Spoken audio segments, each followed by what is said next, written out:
Anderson Cooper has spent 3 decades asking the questions no one else will. He's interviewed dictators, war criminals, grieving families, and some of the most powerful people on Earth. But on a Sunday evening that would become legendary in broadcast journalism, Anderson Cooper faced something he hadn't encountered in his entire career. A duchess, so convinced of her own righteousness that she couldn't recognize the trap closing around her with every answer she gave. Meghan Markle sat down across from Anderson, expecting sympathetic questions and platform to share her carefully rehearsed talking points. What she got instead was surgical precision, quiet devastation, and the slow, methodical exposure of every contradiction she'd spent years trying to hide. By the time the cameras stopped rolling, one of America's most respected journalists had done something unprecedented, ended an interview early, and asked the Duchess of Sussex to leave. The footage would be replayed for years. The damage would last even longer. Before we dive into this explosive story, make sure you hit subscribe and smash that like button. We bring you the most shocking moments in media every single week. Now let's get into exactly what happened in that interview room. The 60 Minutes interview setup was deliberately sparse. 2 chairs facing each other, soft lighting, cameras positioned to capture every micro-expression. No studio audience, no applause, no distractions, just 2 people, and the truth that would emerge between them.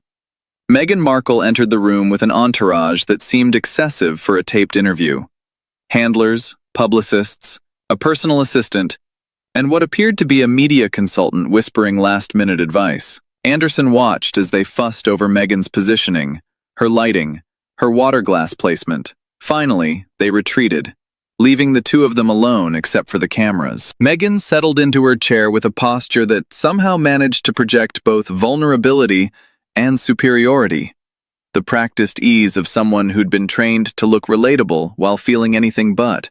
"Thank you for doing this," Anderson said, his voice carrying its characteristic calm warmth. "Thank you for having me," Meghan replied. But there was something in her tone, a subtle condescension, as if she were granting an audience rather than sitting for an interview. "Before we start the formal interview, I just want to establish some ground rules. I'm going to ask you questions. Some will be easy, some won't. My job is to get honest answers. Your job is to give them. Fair?" Meghan's smile tightened almost imperceptibly. "I'm always honest. That's rather the point of everything I do." "Good. Then we should have no problems." The cameras began rolling. Anderson leaned forward slightly, his posture open but focused. "Let's start with where you are now. You've been in California for several years. You've built a new life, started various projects, established a foundation. How would you describe this chapter of your life?" Meghan nodded, seemingly pleased with the soft opening. "This chapter has been about freedom. For the first time in my adult life, I'm able to make my own choices, live on my own terms. It's been liberating. Liberating from what specifically? From the constraints of the institution, from the constant scrutiny, from expectations that had nothing to do with who I actually am." Anderson nodded thoughtfully. "You mentioned constant scrutiny, but you've arguably received more media coverage since leaving than you did while you were a working royal. You've done Netflix documentaries, podcast deals, countless interviews. How do you reconcile wanting less scrutiny with actively seeking more platforms?" Meghan's expression flickered, the first hint of defensiveness. "There's a difference between scrutiny and storytelling. I'm not being scrutinized now. I'm choosing to share my perspective. But the end result is the same, isn't it? Your life is being examined, discussed, analyzed. The only difference is who's doing the examining. The difference is consent. I consent to this. I didn't consent to tabloid intrusion. Fair enough? But consent to scrutiny is still scrutiny. You've invited millions of people into your life through your own projects. Can you really complain about attention when you've actively cultivated it?" Meghan's jaw tightened. "I'm not complaining. I'm distinguishing between wanted attention and unwanted attention." "Exactly," Anderson tilted his head. "And where does this interview fall? Wanted attention? Of course. I'm here voluntarily, so if I ask you difficult questions you might not want to answer, That still wanted attention? Meghan paused. That depends on the questions. I think it depends on the answers. Let's find out. Anderson shifted his position slightly, a subtle signal that the warm-up was over. You've spoken extensively about your struggles, mental health challenges, feeling isolated, experiencing hostility from the institution. Those are serious claims that deserve serious attention. But I want to ask you something that might be uncomfortable. Meghan nodded stiffly. Go ahead. You've attributed much of your suffering to the institution, the palace, the press, the pressure. But you entered that world voluntarily. You pursued a relationship with a prince, knowing what the royal family entailed. How do you reconcile presenting yourself as a victim of something you actively chose? Meghan's expression hardened. No one can fully understand what they're getting into until they're inside it. That's true of many things, but you were an adult. You had resources to research. You'd been in the public eye before as an actress. The claim that you were completely blindsided seems incomplete. I was blindsided by the cruelty, by the institutional hostility, by the racism. You've mentioned racism multiple times. Can you be more specific about what occurred? Meghan's voice cooled. I've already discussed this. I'm not going to relive every painful moment for your audience. I'm not asking you to relive everything. I'm asking for specifics about a very serious accusation. You've implied the royal family made racist remarks about your son's skin color. You've never named who said it or what exactly was said. That leaves everyone under suspicion. I protected the person by not naming them. You protected someone while destroying everyone else's reputation with suspicion. Now the entire family is suspected. Is that better? Is blanket accusation more ethical than specific one? Meghan went quiet for a moment. I was trying to preserve relationships. By publicly accusing the family of racism without saying who? That doesn't preserve relationships. It poisons all of them. Everyone wonders if they're the one you meant. Everyone feels accused. That wasn't my intention. What was your intention? Because from an outside perspective, vague accusations serve the accuser. They can't be disproven. They can't be addressed. They just linger. And lingering accusations are very useful for narrative control. Meghan's composure was cracking visibly. Her practiced warmth had given way to something colder. You're doing exactly what the British press did. Questioning my credibility instead of engaging with my experience. Anderson didn't rise to the bait. His voice remained calm, almost gentle. I'm doing what any reasonable person does when presented with serious claims, asking for evidence. That's not attacking your credibility. That's basic journalism. And the fact that you interpret questions as attacks is concerning. Your questions have an agenda. My agenda is clarity. I want to understand what happened and why. You've made public accusations that have global implications. The British monarchy's reputation has been affected. Family relationships have been damaged. All based on claims you won't substantiate. I'm asking you to substantiate them. I don't owe you substantiation. You don't owe me anything. But you did choose to make these claims publicly. And public claims invite public scrutiny. You can't have it both ways. You can't demand to be believed while refusing to provide details. Meghan stood up slightly, then sat back down. A false start that betrayed her agitation. Can we change the subject? Of course. How's Harry? The shift in Meghan's demeanor was immediate and dramatic. Walls going up, expression closing off. I'd prefer not to discuss my husband. Anderson's eyebrows rose slightly. But he's central to your entire public narrative. Your love story, your departure from royal life, your shared victimhood. It's all joint. How can we discuss your journey without discussing him? We can discuss my individual experience. Which is what exactly? Because everything you've shared publicly involves Harry. The Netflix documentary featured both of you. The discussions of leaving the royal family were about both of you. Your foundation is joint. What is your individual experience separate from him? Meghan paused, seemingly unable to answer. Anderson continued gently. I'm not trying to trap you, I'm genuinely asking. You've positioned yourself as part of a team. When you remove the team from the conversation, what's left? I have my own identity. I'm sure you do. But you haven't shown it to the public. Everything we know about your post-royal life involves Harry. So when you say you don't want to discuss him, you're essentially saying you don't want to discuss your entire public existence. Meghan's voice sharpened. My relationship is private. Anderson smiled slightly, the first time any emotion beyond professional curiosity had crossed his face. Private? Meghan, you published your relationship in a 6-hour Netflix documentary. You discussed intimate details of your marriage on Oprah.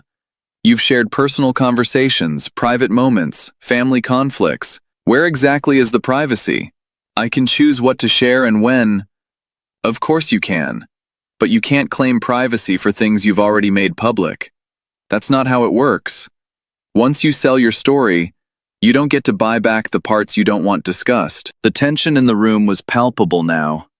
Anderson remained calm, but his questions were becoming sharper. Let's talk about your projects, the Netflix deal, the Spotify podcast, the various ventures you've announced. How's that going? Meghan's expression flickered with something. Irritation, perhaps, or the awareness that this was dangerous territory. It's going well. We're doing important work through our foundation, meaningful content that makes a difference. Can you be specific? What content have you produced? We've done documentaries, the podcast that ended after one season? The one where a Spotify executive called you grifters? Meghan's face flushed. That was one person's opinion. It was the head of podcasting, and his assessment seemed to be shared by the company, given that they terminated your deal early. What went wrong? Our visions didn't align. Your vision of being paid millions while producing minimal content didn't align with their vision of receiving actual content for their investment. I can see how that might create tension. That's an incredibly unfair characterization, is it? You signed a deal reportedly worth $20 million. You produced 12 podcast episodes over 3 years. That's less than 4 episodes per year. Most podcasters produce 4 episodes per month. What were you doing with the rest of that time? We were being thoughtful about content. Quality over quantity. Quality requires actual product. What you delivered was sparse. And the company that paid you clearly agreed, given how things ended. Meghan's voice rose. You don't understand the pressures we were under. What pressures? You were being paid millions to create content. You had complete creative control. You had every resource you could want. What pressure exactly prevented you from producing the work you were paid to produce? Meghan had no answer. Anderson continued. And then there's Netflix. Several of your projects were canceled recently. The animated series, some documentary concepts. What happened there? Projects evolve. That's the nature of the entertainment industry. Evolve is a generous word for canceled. And the pattern is concerning. Spotify ended badly. Netflix projects are getting dropped. At what point do we stop blaming the companies and start examining whether maybe, the problem is the product? Meghan stood up fully, the movement sudden enough to startle the crew members watching. This is exactly what I expected. Another interview disguised as journalism that's actually just an attack. Anderson remained seated, looking up at her with an expression of mild curiosity. Which questions were attacks? I asked about your experience. You said you were blindsided. I asked for specifics about racism. You refused. I asked about Harry. You invoked privacy. I asked about your projects. You blamed others. At what point did any of that constitute an attack? Your tone. My tone has been calm, professional, and curious. The same tone I use with everyone. If it feels hostile to you, maybe examine why basic questions about your own public statements feel like hostility. You're not asking questions, you're prosecuting. I'm asking you to explain things you've publicly claimed. That's not prosecution, that's accountability. And the fact that you can't tell the difference is exactly the problem I keep noticing in all your interviews. Any question you don't like becomes an attack. Any scrutiny becomes persecution. It's a very effective shield, but it's not honest engagement. Meghan grabbed her water glass, then set it down without drinking. I don't have to justify myself to you. No, you don't. But you're on 60 Minutes. You agreed to this interview. You walked in here knowing what kind of program this is. We don't do puff pieces. We ask hard questions. If you wanted soft treatment, you came to the wrong place. I didn't want soft treatment. I wanted fair treatment. This is fair. Fair means I ask real questions and you give real answers. You've given me deflection, hostility, and claims you won't substantiate. That's not my failing. That's yours. Meghan moved toward the door, then stopped, turning back for what seemed like a final confrontation. You know what I've noticed about journalists like you? You claim objectivity while pursuing agendas. You ask questions that are actually accusations. You pretend you're seeking truth while actually seeking gotcha moments. Anderson stood now, but slowly, without aggression. I've been doing this for 30 years, Meghan. I've interviewed people who've survived genocides. I've talked to parents who've lost children. I've sat across from dictators and victims, heroes and villains. Almost all of them, even the worst ones, managed to engage with difficult questions without treating them as personal attacks. He paused. You've treated every question tonight as if I'm your enemy. And I'm not.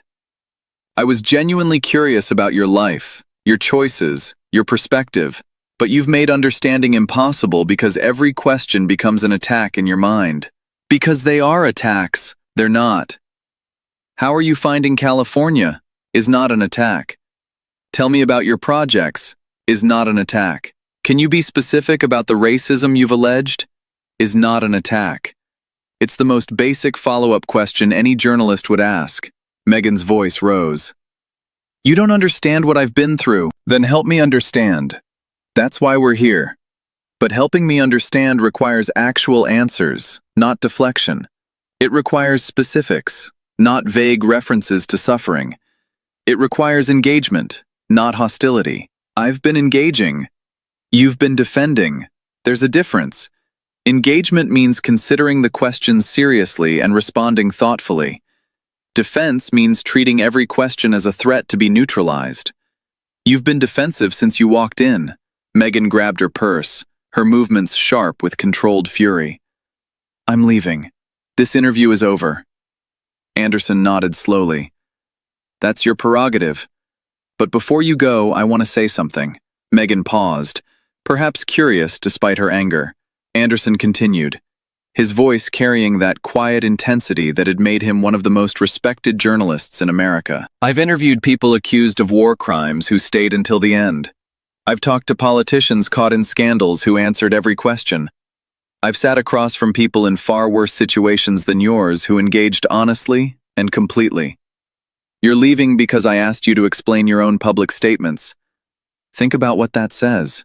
It says I'm refusing to participate in a hostile interview. It says you can't defend your narrative when someone actually examines it. Your story works in controlled environments.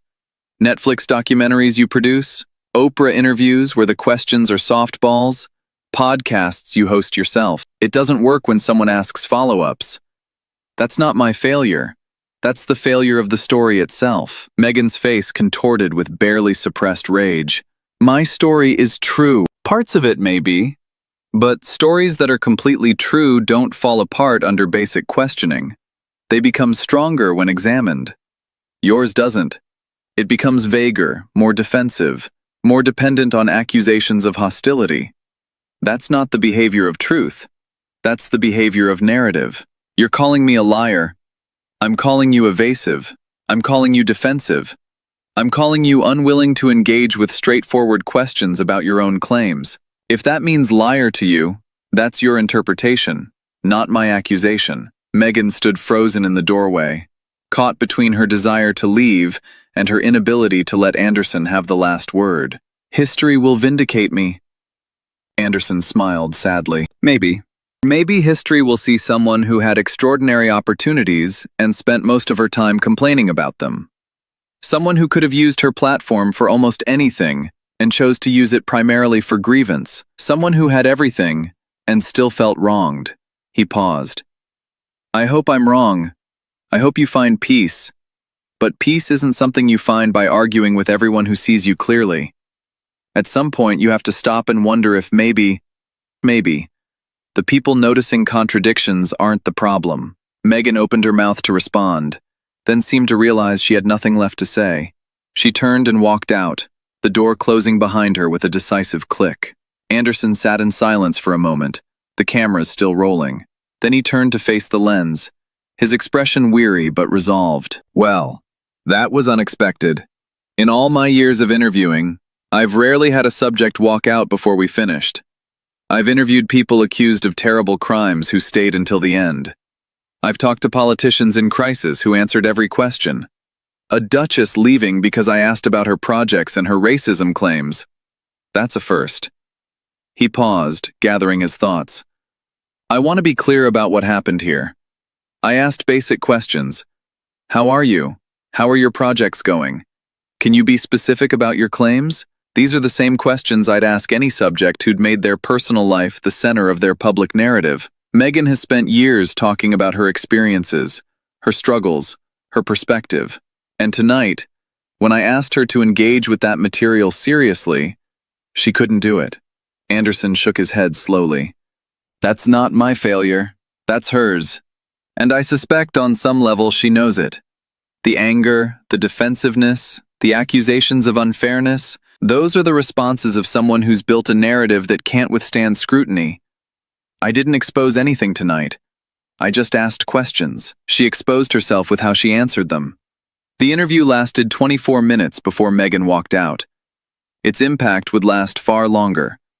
For Anderson Cooper, it was another example of what happens when someone who's never faced real questioning finally encounters it. The pattern was familiar. Defensiveness. The only surprise was how quickly the departure came. For Meghan Markle, it was something else. A moment captured on camera that would follow her for years. Proof that her narrative, so carefully constructed over documentaries and interviews and carefully controlled media appearances, couldn't survive basic journalistic inquiry. The 60-minute stopwatch had ticked for over 50 years, marking segments that changed history, exposed corruption, and revealed truth. On this particular Sunday, it marked something simpler, but no less significant. The moment a duchess discovered that some questions don't care about titles, and some journalists don't care about walking out. What do you think? Was Anderson too persistent? Or did Meghan deserve every question? Who would you want to see on 60 Minutes next? Drop your thoughts in the comments below. If you enjoyed this story, don't forget to like this video to help it reach more people. Subscribe to our channel for more explosive celebrity moments.